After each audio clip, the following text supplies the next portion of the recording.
far surpassing the expectations of their creator. The Wayfarer had ultimately swayed the course of history. Smythe's clones, with the aid of the Tommies, successfully drove the aggressors out of Westminster. The retreating forces, of which there were few, were silently disposed of. A feeling of calm swept the city, all uncertainty fading into the background. Very few Londoners truly knew what was in store for the future, and very few ever would. Falling to their demise, the final seconds of Smythe's life were spent watching their replacement shrink into the distance. She considered the events leading up to this moment and all the ways such a fate could have been avoided. However, in some small part, it came as a relief. Passing the torch had always been part of the plan, and now her job was done. The future was no longer her burden to carry. Within the hour of Smythe's death, the automatic process of finding a replacement had already begun. After slaying their creator, the Wayfarer's road to power was wide open. The temptation of following in their own footsteps was too great to turn down. The new Smythe willingly underwent the procedure of replicating their predecessors' memories. The Tommies, under the direction of Smythe, became an asset of the Angel Troopers, a friendly face to soften the blow of total subjugation. The Pistols of Camden would remain individualistic to the end, fending off attempts to seize power in the borough for as long as they could.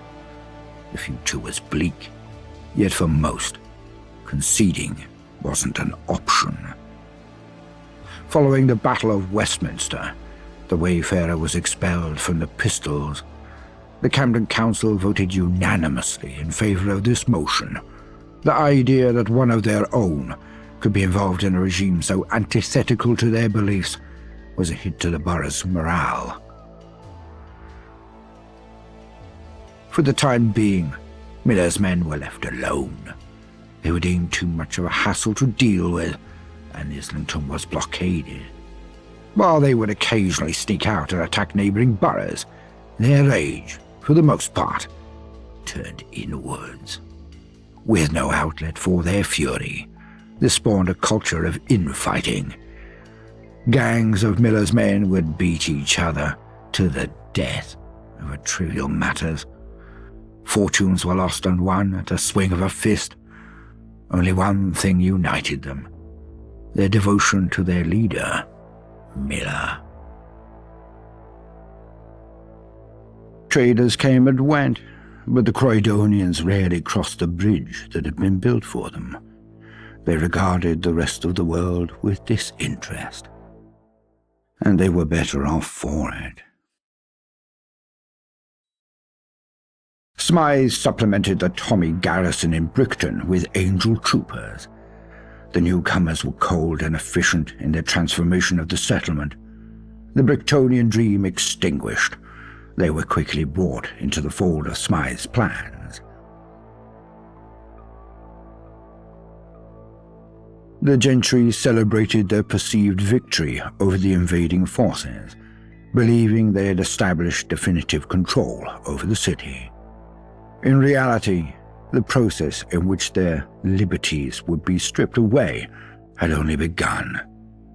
According to Smythe's vision, they were to be the tools through which Parliament controlled the proletariat.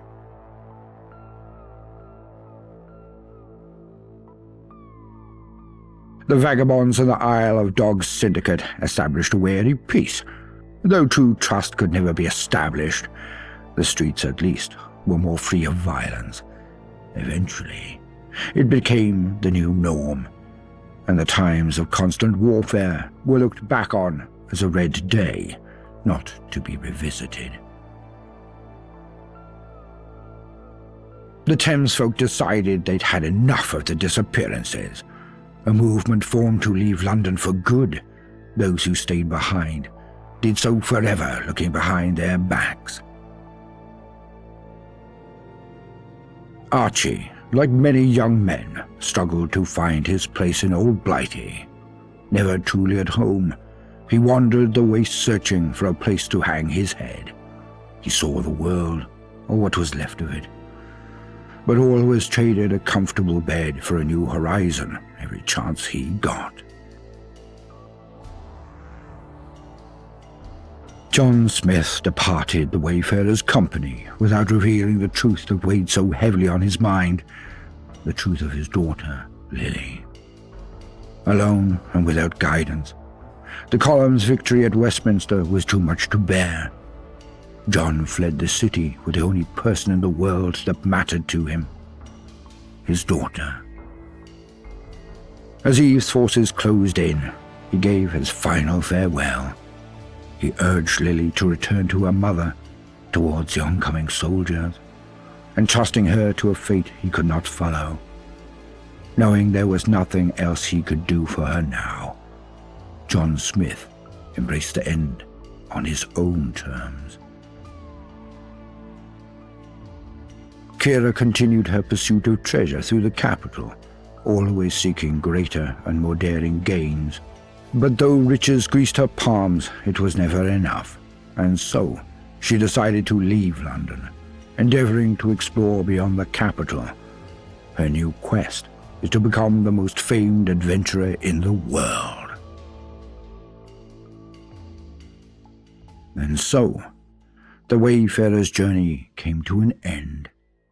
But it was not the end of history, only the beginning. Because in mankind's pursuit of power, there is no price too high, no life too valuable, and no ideal too sacred. Because war never changes.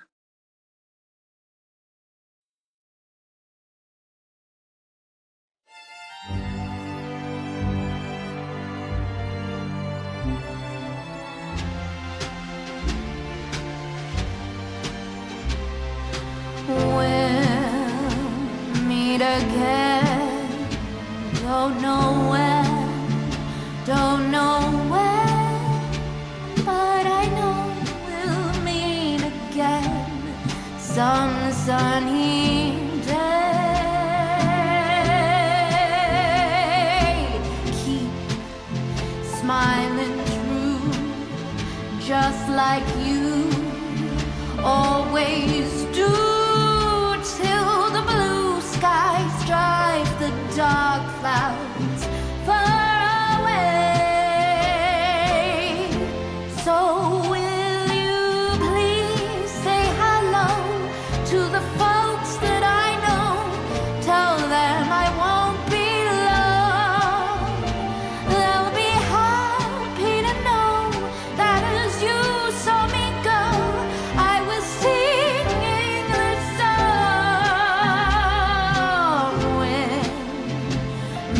Again, don't know where, don't know when, but I know we'll meet again some sunny day. We'll meet again, don't know where, don't know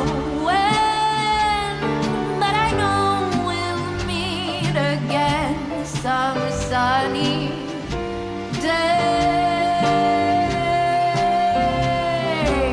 Keep smiling true, just like you always do, till the blue skies drive the dark clouds far away. So to the folks that I know, tell them I won't be long. They'll be happy